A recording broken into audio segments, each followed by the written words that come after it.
Hi and welcome everyone.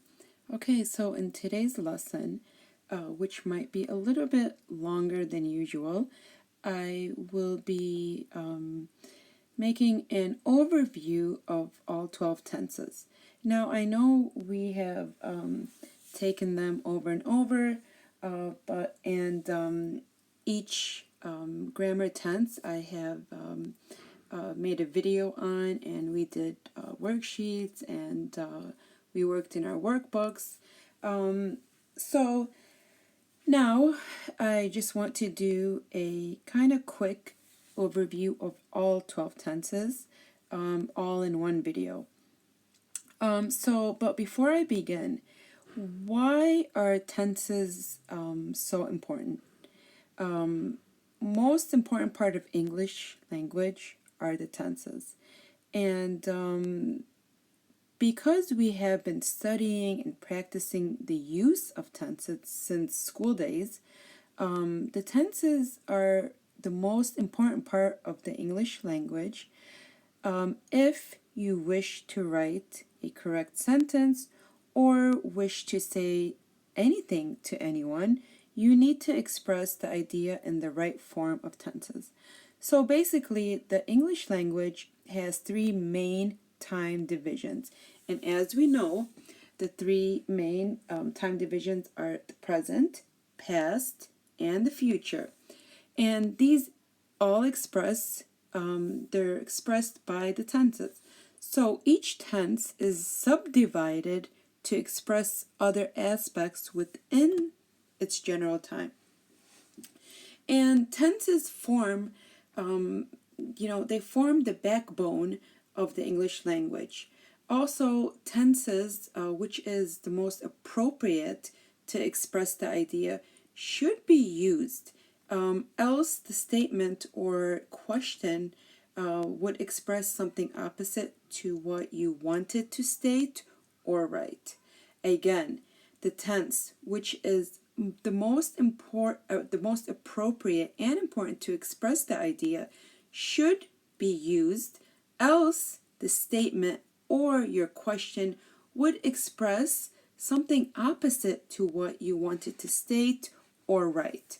So the correct usage of tenses will imply the use of correct form of verb with proper auxiliary.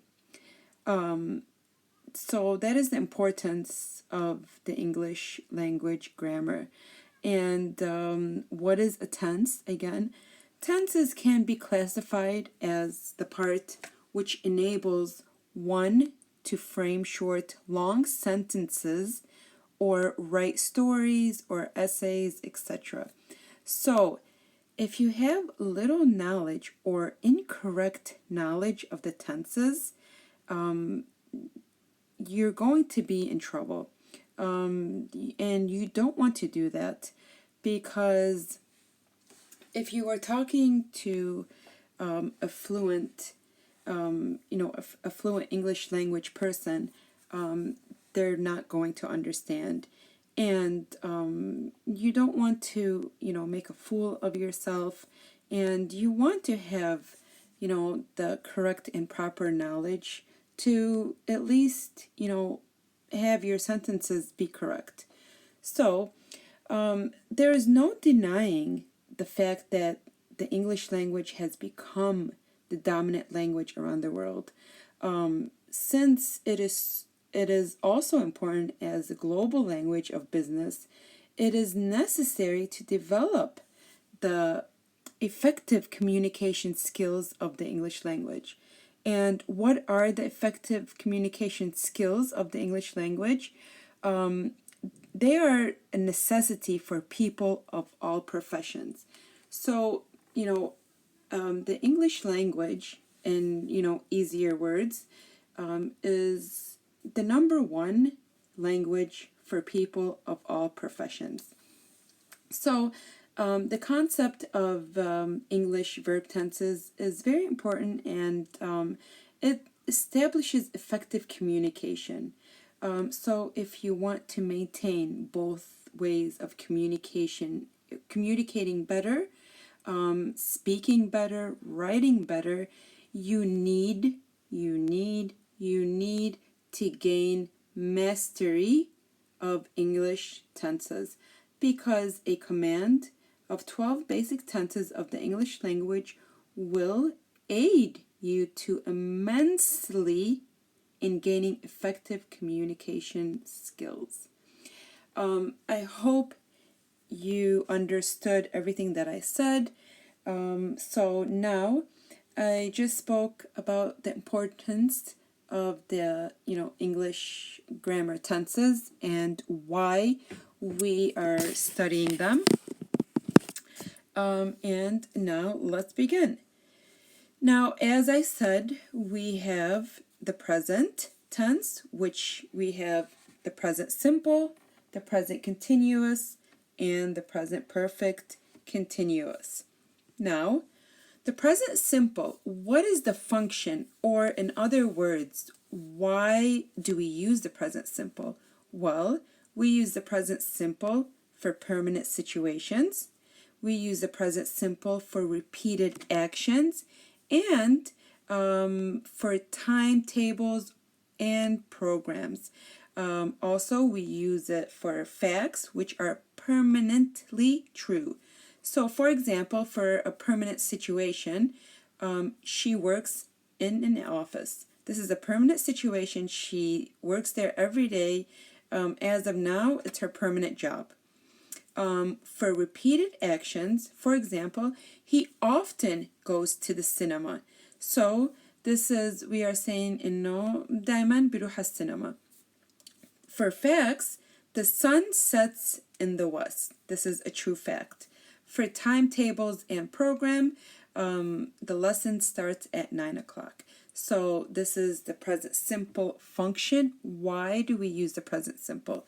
Now let's look at the structure. How do we form the present simple? Well, we know that the present simple takes an infinitive verb, and we add s or we add es in the third person. And the formula is subject plus verb, and then we have just subject and then plus verb 2. That's it. It's very simple. Present simple is simple. And like I said, we have we use us or we use es in the third person. For example, like I like, he likes, they watch, she watches. To form the negative, we add do not in the third person, which is or does not. So it becomes I do not like, he does not like, and we usually use a contracted form when speaking. So we don't really have to write do not, so we just say don't. We don't really have to write does not, we just contract it to doesn't. For example, they don't watch, she doesn't watch. So in the negative, the verb is always an infinitive. Let's not forget that. Now we have the present continuous. The present continuous, why do we use the present continuous? Well, the present continuous is used for temporary situations. For example, he's staying with friends at the moment. We are talking about at the moment, يعني حاليا. Or present continuous is used for actions at or around the time of speaking. يعني we use present continuous at يعني حاليا وإحنا بنحكي or يعني كتير قريب من حاليا. He's looking for a new job at the moment. يعني حاليا هو عم بدور على شغل جديد. And also we use the present continuous for fixed arrangements. And this is in the future. For example, I'm going to London tomorrow. And I wish I was, but I'm not. This is just an example. I'm going to London tomorrow. So when I say I'm going to London tomorrow, I'm giving you the impression that it's arranged already. I have already bought my ticket. I have already planned where I will be staying. And I have already planned when my return date will be. So present continuous for temporary, for actions at or around the time, and for fixed arrangements. Now, I forgot to tell you the tenses, the names of them in Arabic. Now, we have the present, which is al-hadir. We have the past, which is zaman al-madi. And we have the future, which is al-mustaqbal. The present simple that I just explained is al-mudari al-basit. And the present continuous is al-mudari al-mustamir. So next we have the present continuous structure. How do we form the present continuous structure? كيف بنكون المضارع المستمر. So we know the present continuous. We have, how do we form it? It is subject plus am is are plus verb ing. Very simple. I've said it a million times. Nothing hard about it. And like I said, it's actions happening at the moment.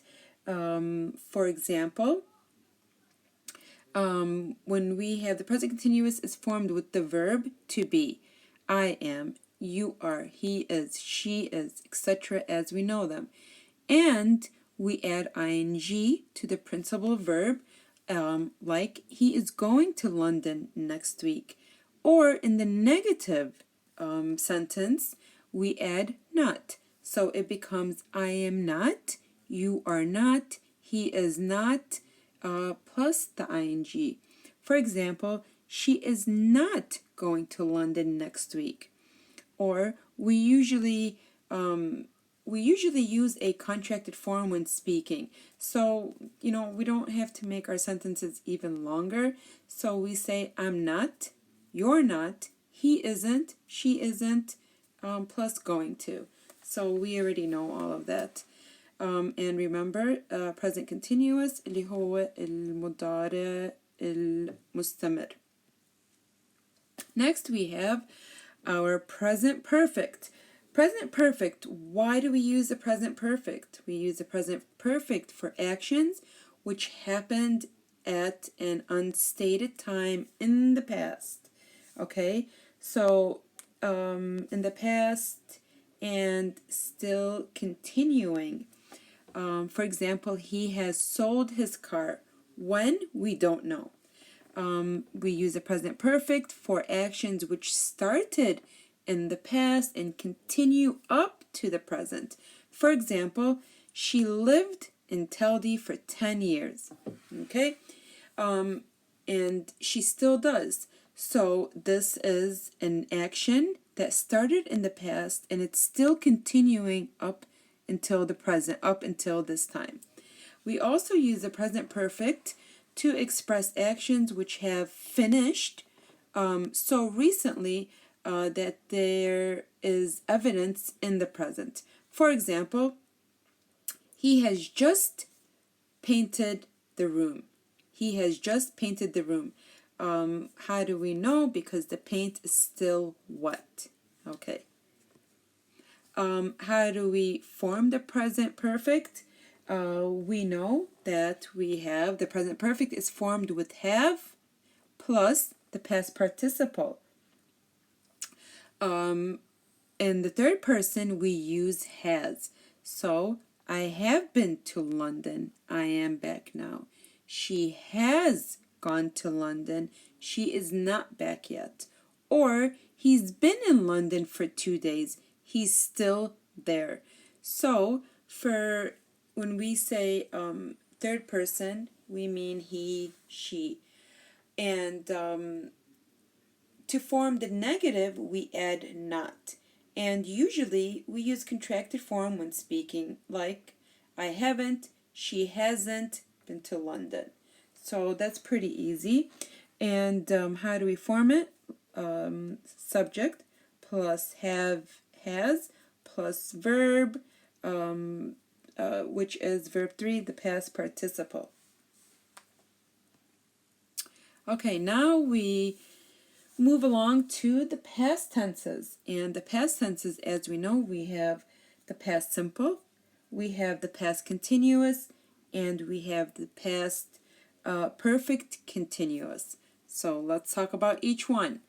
The past simple, now let me tell you them in Arabic.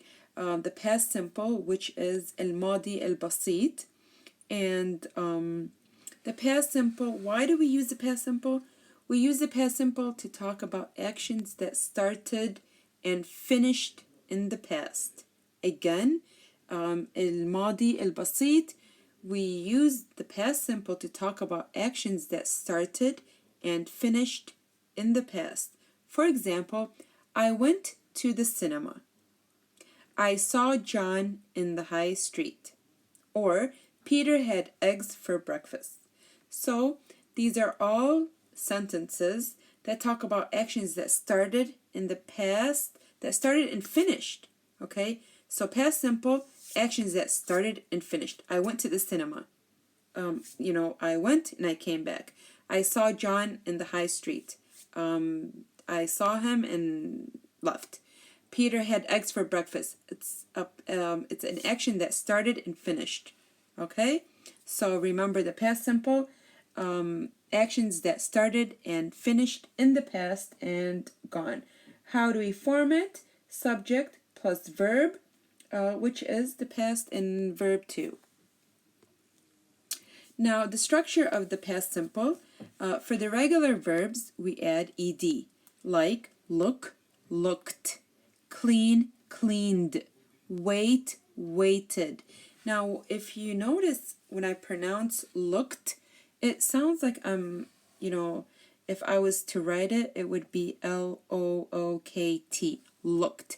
So the ed is pronounced like T. And clean, cleaned. It sounds like there's no E, just a D. Wait, waited, ID. And the verbs ending in Y change Y to IED. We already know all of this. Worry becomes worried. We remove the Y and we add IED. For the past participle, takes the same form. Look, looked. Okay, for the past participle, same thing. Now, for the irregular verbs, we have eat, ate, eaten. Okay, now we have buy, bought, bought. Still the same. Swim, swam, swum. Take, took, taken. Do you see why it's very important that you guys had to memorize these? And I insisted that you memorize all the irregular verbs as much as you can, because they will come up later on. So again, irregular verbs: eat, ate, eaten; buy, bought, bought; swim, swam, swum; take, took, and taken. Now you can repeat after me to practice pronunciation. That would be great. And when you repeat, you tend to memorize better. So try to do that. Now we have the past continuous. Why do we use past continuous? Past continuous, first of all, in Arabic is الماضي المستمر. We use the past continuous for an action that was in the middle of happening at a stated time in the past. For example, she was watching TV at 8 o'clock last night. Also, we use the past continuous for two or more actions which were happening at the same time in the past. For example, they were cleaning while he was painting. Do you see the connection? Two or more actions which were happening at the same time in the past. So two things. I was cleaning and he was cooking, and we finished at 8 o'clock. Two things that were happening at the same time and in the past. Also, we use the past continuous for past action which was in progress when another action interrupted it. Okay, what does that mean? So the past continuous for the interrupted action and the past simple for the action which interrupted it.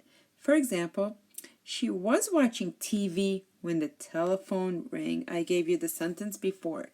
So she was doing something, she was watching TV, and then the telephone rang. So this is why we use the past continuous. They were cleaning while he was painting. Two or more actions happening at the same time in the past, or for an action that was in the middle of happening and at a stated time in the past. Now, how do we form, or what's the structure? Structure means كيف بنركبه. كيف بنركب بالpast continuous جملة. How do we form it? The past continuous is formed with the verb to be in the past tense. Okay, so we use past continuous. We have was and were plus the infinitive verb ing. Okay, so we have the subject plus was and were plus verb ing. Very simple. Okay, the past continuous, how do we form it? Subject plus was and were plus verb ing. For example, he was running. They were cooking at 8 o'clock last night. Tim was studying when John walked in. Okay, so these are all formed with the to be, was, and were. He was running. She was running. They were cooking. They were eating. Tim was studying. Tim was playing. So pretty easy. Next we have the past perfect. The past perfect. Why do we use the past perfect? Well, we use the past perfect for a past action which happened before another past action. Again, we use past perfect for a past action which happened before another past action.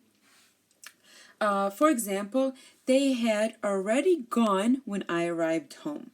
Okay, so this is a past action that happened in the past before the action that I did. Okay, so they had already gone when I arrived home. They had already gone when I arrived home. Also, we use the past perfect for an action which happened before a stated time in the past. For example, she had cleaned the house by 4 o'clock. She had cleaned the house by 4 o'clock. And the past perfect is الماضي التام in Arabic. So, as the past equivalent of the past perfect, she isn't in her office. She has already left. Or, she wasn't in her office. She had already left. Okay, so this one's pretty easy as well. Now, the past perfect structure. How do we form the past perfect? Or what is the structure? We have subject plus had plus the verb past participle, which is verb 3. So we form the past perfect with had and past participle. For example, she had eaten lunch. They had cleaned the house. We form the negative with had not. For example, she had not eaten lunch. They had not eaten lunch. Or when we speak, we use the contracted form. We don't have to say had not. We can say hadn't. It's more faster and easier, and it just flows better in our sentences. So, again, when we speak, let's use the contracted. She hadn't eaten lunch. They hadn't cleaned the house. But when we write, I prefer to write she had not. They had not. But when we speak, to be a little bit informal, we can use our contracted words. So again, what is the structure of the past perfect? Subject plus had, and the past participle, which is verb 3. Next we have the past perfect continuous. What is the past perfect continuous used for? I know we have so many tenses, and I know you're probably getting so bored of me, but I'm sorry. We are coming to finals, and I just want to make sure that you are taught well, and I'm able to give you all the information that I can to make you a better English speaking student. So be patient with me. We're almost done. Why do we use the past perfect continuous? Well, we use the past perfect continuous for an action continuing up to a specific time in the past. Like, he had been waiting for an hour before she arrived. So do you see the connection? This is an action continuing up to a specific time in the past. Or we use the past perfect continuous for a continuous past action which had visible results or effect in the past. For example, he was tired. He had been painting his room all morning. So how do you know? Because you see that he is fatigued and the paint is not dry. Fatigue means tired, exhausted. And we use the past perfect continuous as the past equivalent of the present perfect continuous. Okay. Now, the structure for the past perfect continuous, we have subject plus had been, and we have verb ing. Okay? Again, how do we form the past perfect continuous? Subject plus had been plus verb ing. Again, subject plus had been plus verb ing. We form, like I said, she had been shopping. Okay, that's an example. They had been fishing. So in reality, it is the past equivalent of the present perfect continuous. The present, he is tired. In the past, he was tired. If we're talking about now, we say he is tired.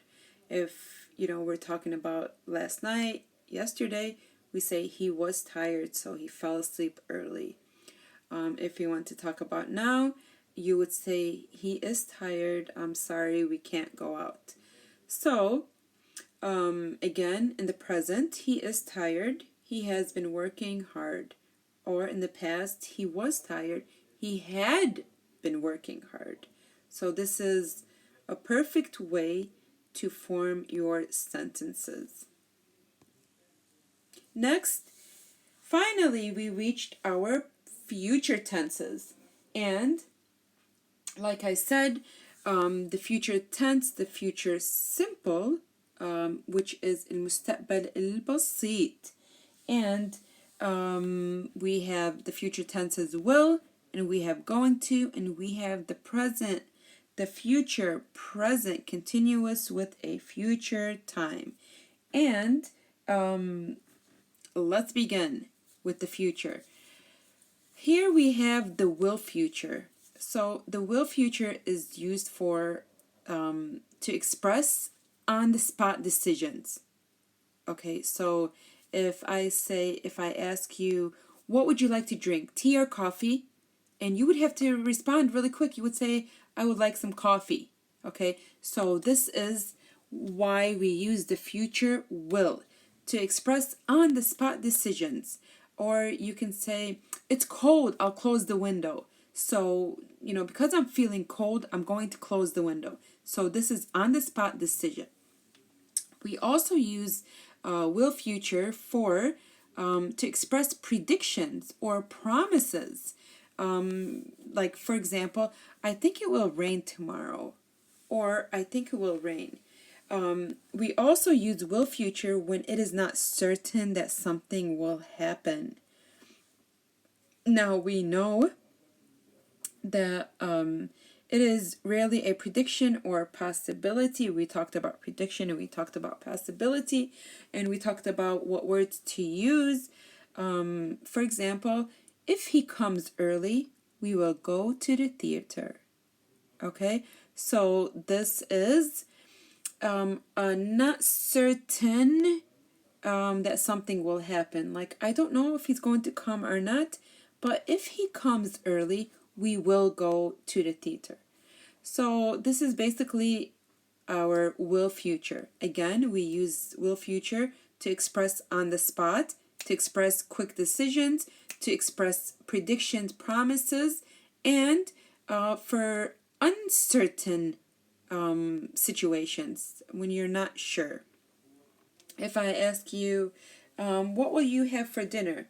And you reply back, I'm not sure, maybe hamburgers, maybe pizza. So this is uncertain situation. And you're predicting, because you're saying maybe. Next, here we have the will future again. So we use the will future to express warnings, predictions, offers, promises, threats, requests, suggestion, opinions, hopes, and fears. And we already took all of these. And the most commonly used words: think, expect, suppose, hope, believe, know, probably, and many other ones. But just remember and notice that we use the infinitive form of the verb. For example, I will buy a new shirt, or I will close the window, it's very cold. Okay, so this is, I will buy a new shirt. This is a prediction. I will close the window. It's a suggestion. It's an opinion. It's an offer. It can be any of them.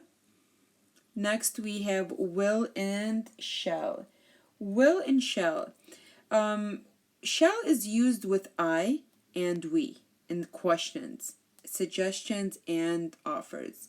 For example, if you want to ask a question like, what shall we do tonight? Let's go, your friend will say, let's go to the cinema. Or if you want an offer, you would say, shall I open the window? And then somebody else would reply, yes, it's hot in here. Or if you want to say in a suggestion way, you would say, shall we go to the beach? And your friend will reply, yes, good idea. So we can use a structure when we want someone else to make the decision. Okay, so remember, will and shall is used when we want someone else to make the decision. And we use I. Shall is used with I and we in questions, suggestions, and offers. Here we have the going to future. The going to future. The going to future is used to express things already decided in the future. For example, she is going to fly to Madrid tomorrow. Also, going to future expresses intention. For example, he likes acting. He is going to be an actor. Also, going to future is used when there is evidence that something will definitely happen. For example, watch out. Okay, and watch out is an interjection, if you remember, in our conjunctions. Watch out, you're going to hit your head. So the structure, we use the verb to be plus going to plus the infinitive form of the verb. Again, how do we form it? We use the verb to be plus going to plus the infinitive form of the verb. And remember the subject, for sure. Next, we have the future with the present continuous. Why do we use this? We can also use the present continuous tense to express the future, but we should remember a future time as a reference. We really don't use this much, so I didn't really, ما دققت عليه كتير. For example, he's going to Madrid this afternoon, or she's visiting her parents next week. So here in these sentences, we are using the present continuous to express an action in the future, but we must put the future time as a reference. We have to be specific when the situation is going to happen. When will it be? So we can't say he's going to Madrid. No. To have a complete sentence, you would say he's going to Madrid this morning, or he's going to Madrid this afternoon, or you can say he's going to Madrid this evening. So you have to have the time in your sentence. Like, she's visiting her parents next week. The sentence is unfinished if you say she's visiting her parents. Then, the other person's going to say when. So instead of the other person saying when, you just put it in a complete sentence and say she's visiting her parents next week. Simple, easy, clear sentence. Another example, they're washing the car. And this is now at the moment. They're washing the car on Friday. So here, if you noticed, we are giving a specific time, which is Friday, which is in the future. So this is why we use the future present continuous. We have to have a time in our sentence. And the last example says they're going to wash the car on Friday. So here we also put in the time. So again, future, the present continuous,